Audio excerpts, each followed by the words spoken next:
সরকারি কর্মকর্তা কর্মচারীদের প্রতিদিন সকাল ৯টা থেকে ৯টা ৪০ পর্যন্ত বাধ্যতামূলকভাবে নিজ নিজ অফিসে অবস্থানের নির্দেশ দিয়ে পরিপত্র জারি করেছে মন্ত্রী পরিষদ বিভাগ। এ বিষয়ে রংপুর বিআরটিএ অফিস থেকে জানাতে সরাসরি যুক্ত হচ্ছেন সহকর্মী শাহরিয়ার মেম।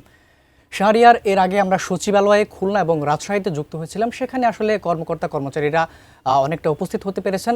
আপনার ওখানে কি অবস্থা জানাবেন? আবিদ, আপনাকে ধন্যবাদ। এই মুহূর্তে রয়েছি রংপুর বিআরটিএ কার্যালয়ে। এখন ঘড়ি কাটায় 9টা বেজে 19 মিনিট, অর্থাৎ 9টা পেরিয়ে গিয়েছে আরও 19 মিনিট আগে। আমরা সরকারি যে নির্দেশনা যেটা নিয়ে আসলে পরিপত্র জারি হয়েছে সকাল 9টা থেকে 9টা 40 মিনিট, এই সময়টুকু অবশ্যই তাদের নিজ নিজ কার্যালয়ে, সরকারি কার্যালয়ে উপস্থিত থাকতে হবে। সেটি কিন্তু আমরা দেখতে পাচ্ছি যে এই যে আমরা যে অফিসে রয়েছি সেখানকার কর্মকর্তা কর্মচারীরা কিন্তু ইতিমধ্যেই উপস্থিত হয়েছেন।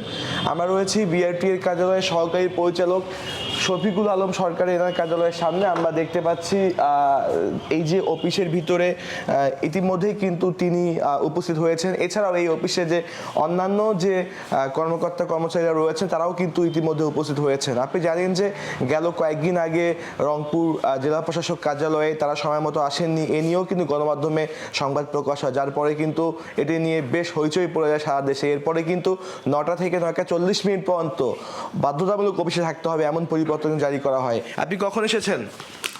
ধন্যবাদ। আমাকে আমি 9টার আগে চলে আসি। আমি আসলে আমার অফিসে একটা অভ্যাস করে ফেলেছি, আমরা 9টার আগে আমরা সেবা গ্রহীতা আগে চলে আসে, তো আমি 9টা বাজে 5 মিনিট আগে এসেছি। ধন্যবাদ।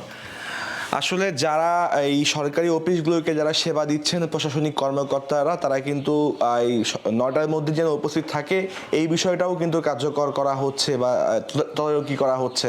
এছাড়াও যারা এখানে সেবা নিতে এসেছেন তারাও কিন্তু বলছেন যে সকাল সকাল আসলে সেবা পেয়ে তারা অত্যন্ত খুশি। সব কিছু মিলে রংপুর থেকে এই ছিল আমার কাছে সর্বশেষ।